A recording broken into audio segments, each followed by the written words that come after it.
Lelaki yang tula memandu melawan arus sejauh 3.5 km di persiaran kota di Kelang dan menyebabkan seorang penunggang motosikal parah mengaku tidak bersalah.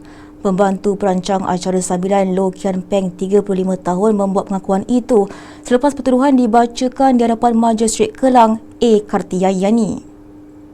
Mengikut pertuduhan, Kian Peng didakwa memandu kenderaan dengan kadar alkohol sebanyak 196 mg dalam 100 mm kandungan darah, iaitu melebihi 146 mg yang dibenarkan untuk memandu.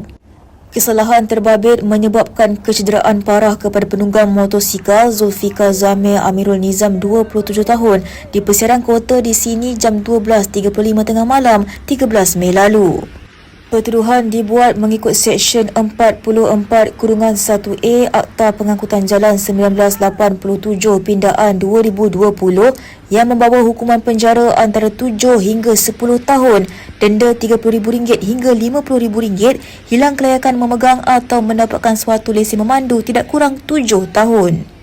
Peguam tertuduh Ethan W.H. Tan merayu anak guamnya diberi ikat jamin minimum kerana tertuduh perlu menanggung ibu menghidap penyakit kencing manis dan bapa pesakit kanser. Hakim kemudian membenarkan tertuduh diberi ikat jamin sebanyak RM10,000 dengan seorang penjamin. Sebutan kes pada 30 Julai depan.